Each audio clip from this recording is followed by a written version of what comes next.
Welcome to the deep dive. Today we're looking at something pretty fascinating, a technology called liquid air energy storage.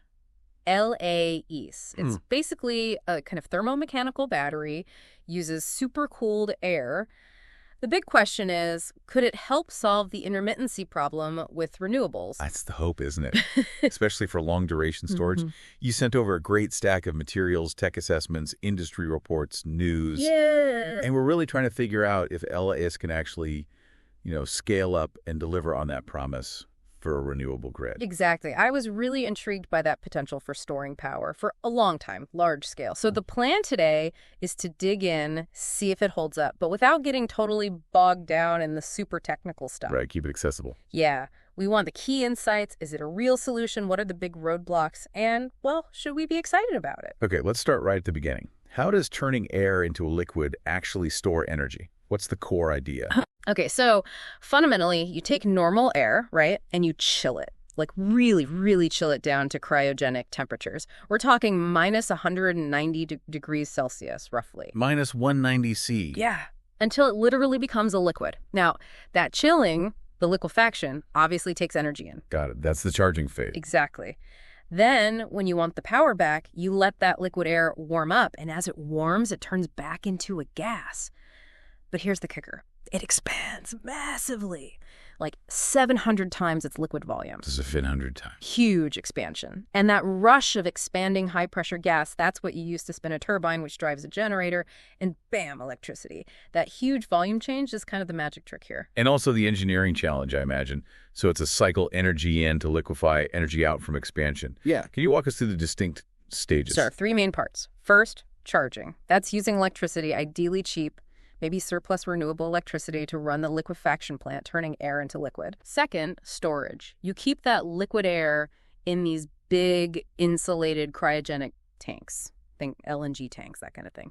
Low pressure. And the key here is the bigger the tank, the more energy you store, the longer the duration. Right. You decouple power and energy capacity to some extent. Power is the machinery, energy is the tank size. Precisely. And the third stage is discharging. When you need power, you pump the liquid air out, pressurize it a bit, and then warm it up. Using? Well, ideally using stored heat, which we'll get to. But the warming makes it rapidly regasify, expand, drive that turbine, make electricity, send it to the grid. Okay, you mentioned stored heat. That brings up thermal energy storage, TES. The material suggests this is absolutely crucial for LAS efficiency. Oh, completely vital. See, when you compress air during charging, it gets hot. Right. Really hot. Efficient LAS systems capture that heat. They call it a hot TS. What do they store it in? Often things like thermal oils or even just beds of rock. Simple, robust stuff. And then on the flip side, when the liquid air regasifies during discharge, it gets incredibly cold, absorbs a ton of heat. Right, basic thermodynamics. Yeah, so they capture that cold too in a cold TS. Could be similar materials, maybe phase change materials sometimes. Being able to store and reuse both that heat and that cold is what makes or breaks the efficiency. Why is it so critical? What happens if you don't capture it? Well, without TES, the round-trip efficiency, the energy out versus energy in would just be terrible. Liquefying air is energy intensive. If you just vented all that heat from compression and let the cold dissipate, you'd lose a huge chunk of your input energy. So you use the stored heat to help warm the air during expansion. Exactly. Get more work out of the turbine. And the stored cold to pre-cool the incoming air before you liquefy it. You got it. Makes the liquefaction process less energy hungry. It's this clever thermal integration that boosts the efficiency significantly. It's interesting, the sources also emphasize that LES doesn't really rely on brand new exotic components. It uses stuff from other industries. That's a really big plus, actually. We're talking compressors, turbines, those cryogenic tanks. These are things used all the time in air separation plants in the LNG industry. It's a mature technology. Pretty much. It means the core components are proven, less technological risk, and you can tap into existing supply chains, manufacturing know-how. It helps de-risk the whole concept compared to something totally novel. Okay, let's zoom out then. How does LAS fit into the bigger picture of managing the power grid? What are the main advantages it offers there? The big one, numero uno, is long duration. It can potentially store energy for many hours, maybe days, maybe even longer, depending on tank size. This is the critical bit for integrating lots of variable wind and solar. Going beyond what batteries typically do. Yeah, batteries get expensive when you need, say, 10, 12, 24 hours of storage. LES is designed for that bulk, long-duration need. And like we said, you can scale the power, MW, and energy, MWH, somewhat independently. Need more hours, build bigger tanks. And location, location, location. How does it score there? That's another major advantage. Unlike pumped hydro needing mountains and water, or compressed air needing specific underground caves. Right, geological constraints. LES theoretically can be built almost anywhere you have a grid connection. Near wind farms, near cities where the power is needed. That geographic flexibility is a huge selling point. Okay, and compared to, say, compressed air storage, how does it stack up physically, space-wise? Well, liquid air is much, much denser than compressed air. So for the same amount of stored energy, the actual storage tanks for LAES take up significantly less space than the equivalent underground cavern volume needed for CE. So smaller footprint for the storage part itself. Exactly. Still bigger than batteries for the same energy, mind you, but compared to other mechanical bulk storage, it's quite compact volumetrically, useful if land is expensive or limited. And that point about using established tech, does that translate into a longer lifespan? That's the expectation, yeah. Because it's built with industrial-grade equipment designed for decades of service, LAES plants are projected to last 30, maybe 40 years or more. With minimal performance loss. Minimal degradation, unlike batteries that fade over time and need replacing. That long asset life is a key part of the economic calculation. The levelized cost of storage we'll get to later. Okay, and environmentally, what's the impact? Well, the working fluid is just air. You take it out, you put it back. In the standalone mode, there's no burning fuel, no combustion emissions during discharge. Nice. And the components, steel tanks, turbines are generally recyclable. The main environmental footprint really comes from where you get the electricity to charge it in the first place. So ideally charged with renewables. Ideally, yeah. That makes the whole cycle much cleaner. Okay, sounds promising. But no technology is perfect. What are the downsides, the challenges LAES faces? Right. The big one is probably round-trip efficiency, RTE. For a standalone system, just using its own stored heat and cold, you're typically looking at 50% to 60%. So you lose 40, 50% of the energy you put in. Essentially, yes. That's lower than pumped hydro, which can be 70, 85%, and lower than lithium-ion batteries, maybe 85, 90%. This lower efficiency impacts the operating costs because you have to buy more electricity up front for every unit you deliver later. Improving that RTE is a major focus. What else? System complexity. You've got the air cleaning, the multi-stage compression, the cryogenic section, the thermal stores, the turbines. Integrating all that and managing the heat flows efficiently is complex. Potential for more things to go wrong, maybe higher maintenance? Potentially, yeah. It's more complex than, say, a battery container, and then there's the upfront capital costs, the CapEx. Building the plant in the first place. Exactly. The liquefaction unit, those big cryogenic tanks, the turbo machinery, it's a significant investment. Getting those costs down through scale and manufacturing improvement is absolutely critical for competitiveness. One more thing, grid services. How fast can it respond? It's not instantaneous like a battery. Startup times are generally measured in minutes, maybe 5 to 10 minutes to get to full power. So, okay, for shifting energy over hours, but maybe not ideal for very fast frequency regulation. Potentially less suited for those super fast sub-second grid services that batteries excel at, although developers are working on improving response times. Now, you mentioned standalone efficiency is 50, 60%, but it can be boosted in hybrid systems. How does that work? Right. So standalone relies purely on its internal heat and cold recovery. But if you can site the LAES plant next to, say, an industrial facility or a power plant that has waste heat. Free heat, essentially. Exactly. Heat that would otherwise just go up a chimney. You can use that external heat to further warm the expanding air during discharge. More heat means more expansion, more work from the turbine, more electricity out for the same amount of liquid air. Pushing the efficiency up. Yeah, you can potentially push the RTE well above 60%, maybe even into the 70s. Same idea on the cold side. If you locate near an LNG terminal, that's regasifying liquefied natural gas. Which releases a lot of cold. A huge amount of cold. You can use that waste cold to help pre-cool the air before liquefaction, reducing the energy needed for the charging cycle.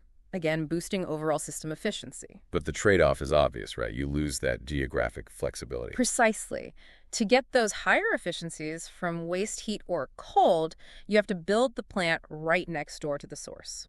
So standalone offers flexibility, hybrid offers potentially better efficiency, but with siting constraints. Interesting. I saw Highview Power even mention potential efficiencies over 100%. How does that work? Yeah, that's usually when they combine both waste heat and waste cold, like from LNG.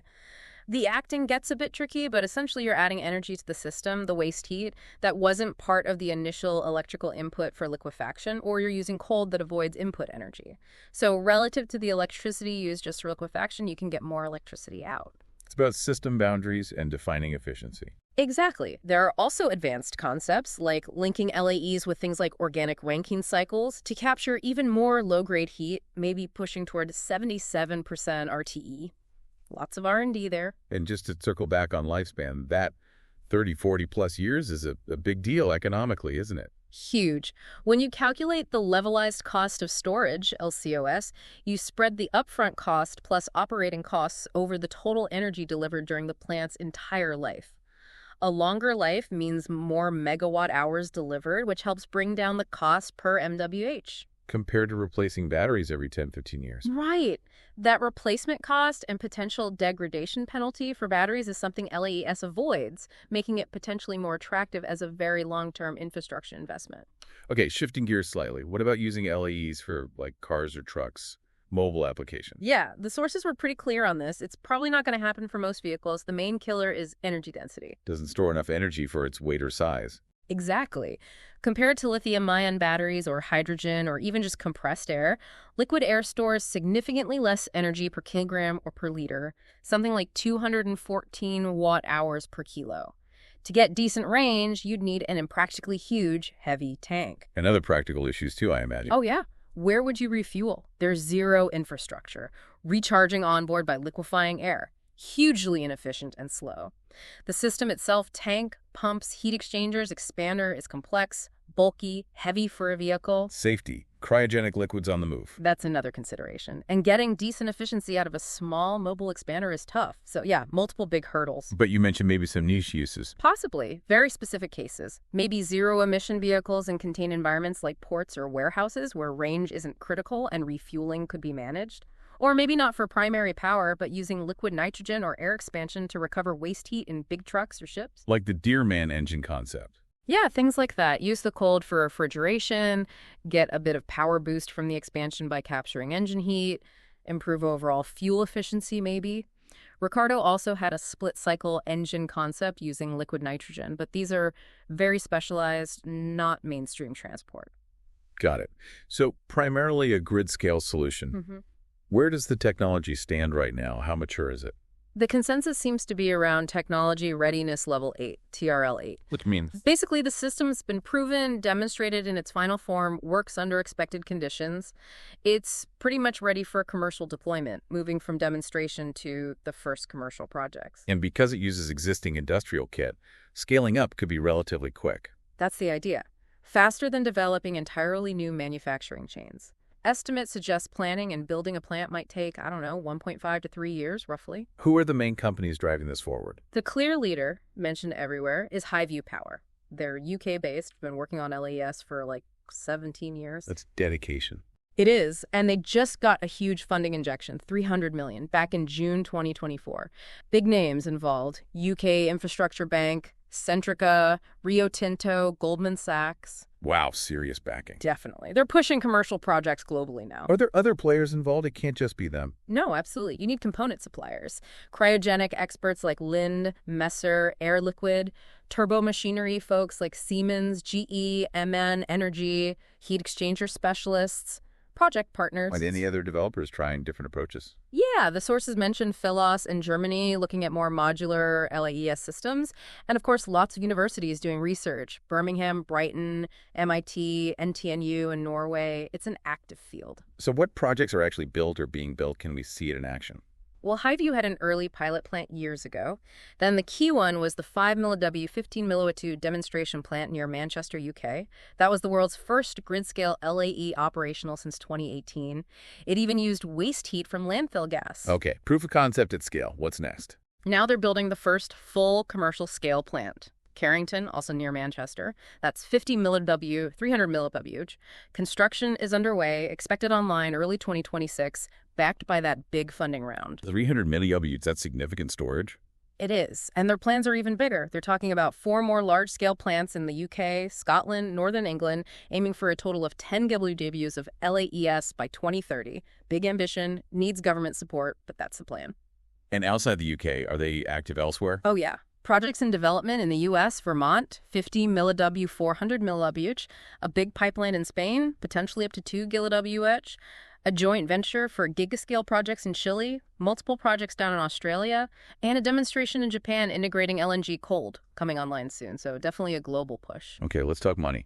The economics. What drives the cost of an LAES plant? The big tickets in the capital cost, the CapEx, are the air liquefier, the cryogenic tanks, the power recovery bit turbines, generators, the thermal stores, and then all the pipes, controls, buildings, the balance of plant. Running costs, OPEX. Mainly maintenance, the cost of the electricity you buy to charge it, and staff to run it. How much does it actually cost? Any ballpark figures? This is where it gets tricky. The numbers and the sources are kind of all over the place. Estimates for CapEx per kilowatt vary wildly depending on the study, assumptions.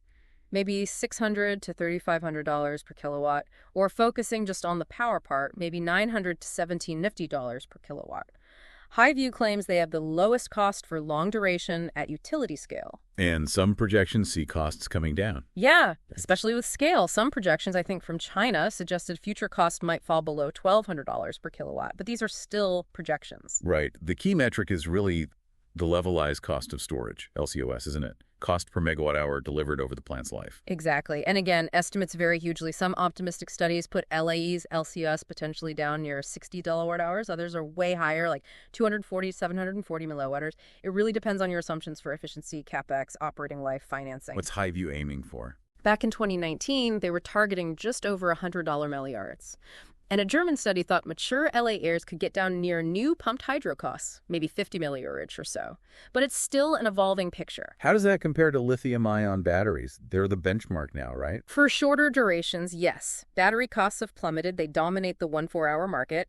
But their cost scales pretty linearly with duration. If you want 10 hours instead of 4, you need 2.5 times the batteries. Whereas LAES cost is more about the power machinery plus the relatively cheaper storage tanks. Exactly. So for those longer durations, 8, 10, 12 plus hours, LES aims to be significantly cheaper on an LCOS basis than lithium-ion. That's its economic niche. And versus pumped hydro, the old champion of bulk storage. Existing pumped hydro, where it's already built, often has very low LCOS. But building new pumped hydro is expensive, slow, and you need the right geography. LES is hoping to compete with new pumped hydro, offering more siting flexibility and faster deployment. What about other long-duration contenders, like flow batteries? Flow batteries are interesting too. Good duration scaling, long cycle life. But currently, outside maybe China, they can be quite expensive. The optimistic LAES projections suggest it could be very competitive with flow batteries on cost as well. So lots of uncertainty still in the cost projections for all these emerging long-duration techs. Definitely. We need more commercial plants built and operating to get real-world data. Costs depend on financing, how often the plant runs, electricity prices, local factors.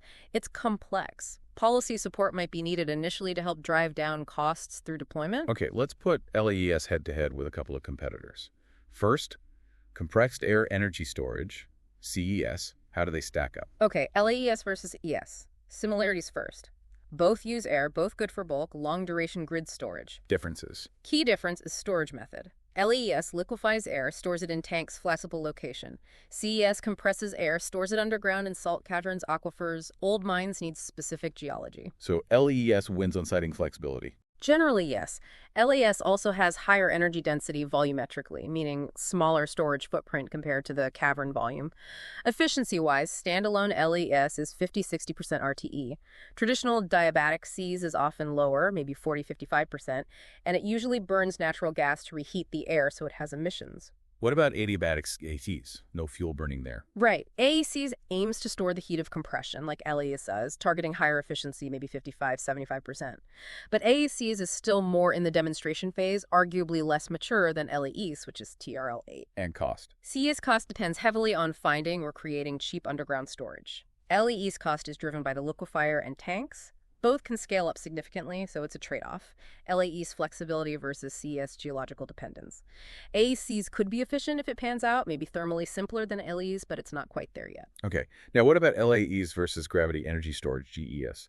That covers pumped hydro, but also newer ideas like lifting blocks. Right. LAES is thermomechanical. GES is purely mechanical potential energy. Efficiency-wise, traditional pumped hydro, PHES, is usually higher, 70–85%. Solid mass GES concepts are also targeting high RTE, maybe 80–90%. Both generally better than standalone LAEs 50–60%. Duration and scale. Both LAEs and GES are good for long duration, scalable to GWAs. Siting. Traditional PHES is very site-limited. Advanced PHES and solid mass GES promise more flexibility, but LAES is probably still the most geographically flexible overall. Cost comparison. Existing PHES is cheap to run. New PHES is expensive to build. Solid mass GES aims for PHES like LCS eventually. LAE's costs, as we said, are still a bit uncertain, but potentially competitive, especially for long durations. Maturity. PHES is fully mature. LAES is TRL8, nearing commercial. Solid mass GES concepts are mostly earlier stage, still emerging. Environmental impact. Left stem. PHES can flood large areas. Solid mass GES uses benign materials like concrete and steel. LAES uses air. Lifespan for all three tends to be long decades. PHES potentially 50–100 plus years, LAES 30–40 plus, GES likely similar, all longer than typical batteries. So these newer GES ideas are directly challenging LAES on that flexibility advantage, potentially with higher efficiency. Exactly. The competition in the long-duration flexible storage space is definitely heating up. It's not just LES anymore. It really highlights that LES is just one option in a whole universe of energy storage tech. Can you give us a quick sense of that broader landscape? Oh, it's huge. You've got the established stuff. Pumped hydro, flywheels for fast response, various batteries like lead acid, sodium sulfur, lithium ion, obviously, supercapacitors, magnetic storage, SMES. Then thermal storage. Yeah, storing heat or cold directly. Sensible heat like molten salt, latent heat using phase change materials, thermochemical storage. And these newer ideas like Carnot batteries or ETs, basically storing electricity as heat, then converting it back. And chemical storage. Hydrogen is the big one everyone talks about. Also synthetic methane, ammonia, storing energy in chemical bonds. And looking even further ahead, what's on the horizon? So much research. Advanced materials are key. Better battery electrolytes, new electrode materials, catalysts for hydrogen or CO2 conversion, better thermal materials, maybe even 2D materials like graphene, novel thermodynamic cycles, maybe using liquid CO2 instead of air or steam, compact heat exchangers. Mechanical ideas. Yeah, beyond lifting blocks, buoyancy-based storage underwater, other advanced gravity concepts, maybe using rock strain. Geomechanical storage. Wow. Like electrochemistry. Metal air batteries, different ion chemistries like sodium ion, magnesium ion, aqueous batteries using water-based electrolytes, organic batteries. Lots happening there. Chemical pathways. System level. Direct solar to fuel using ammonia as an energy carrier, capturing and using CO2, maybe biological routes. And at the system level, combining different storage types, hybrid systems, using AI for smarter control, linking power with heat and transport sectors, new business models, aggregating thousands of home batteries. The list goes on. It's almost overwhelming. With so many wild ideas out there, how do you even judge which ones might actually work? Good question. You have to look at fundamentals first. Does it violate physics? Then, engineering reality. Can we actually build it with real materials at a reasonable cost? Can it scale up from the lab to something meaningful? Cost potential is huge. Absolutely. And sustainability. What materials does it use? Is it safe? And critically, how long will it take? Is it a 5-year prospect or a 30-year dream? Many research projects, like from ARPAE in the US, are designed to be high risk, high reward. Many won't pan out, but the ones that do could be game changers. So it sounds like we won't have one single winner in energy storage. Almost certainly not. The future grid will need a whole toolkit of storage options. Different technologies will fit different needs, short versus long duration, grid scale versus behind the meter, fast response versus bulk shifting. And where does LAEs fit in that toolkit? Its niche seems pretty clear. Grid scale, long-duration storage, especially valuable where you need geographic flexibility that pumped hydro or sea can't offer. Its success will depend on getting costs down and maybe incrementally improving efficiency through ongoing engineering and deployment experience. So it's about both scaling up near commercial tech like LAES and continuing the hunt for the next big breakthrough. Exactly. You need both. Invest in deploying what works now and improving it while also funding the research that could lead to completely new solutions down the line. Balancing that is key for the energy transition.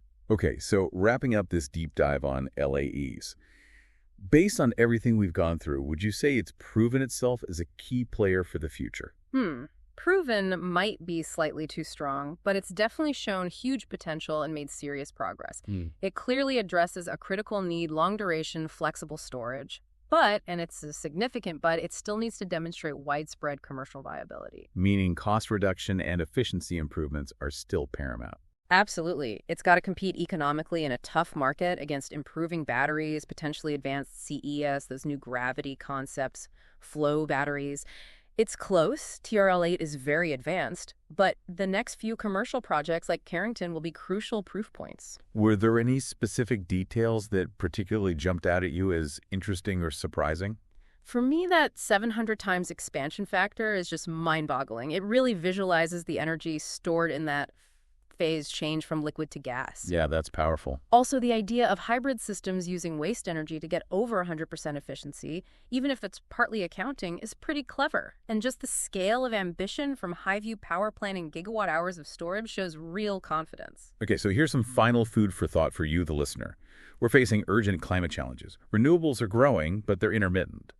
How do you see this unfolding contest between LAEs, maybe advanced CEs, flow batteries, novel gravity storage? How will that competition shape our future grids? And what factors cost, efficiency, lifespan, flexibility, policy, do you think will ultimately determine which technologies win out in different situations? Yeah, think about which of these approaches feels most promising to you and why. Is it the established engineering of LAEs? The potential efficiency of AACE, the elegance of gravity, the chemistry of flow batteries? Definitely lots to mull over. We really encourage you to keep digging into this space. Maybe look up some of the companies or projects we mentioned. And if this dive sparked more questions or ideas for you, we'd love to hear them. Thanks for joining us on the Deep Dive.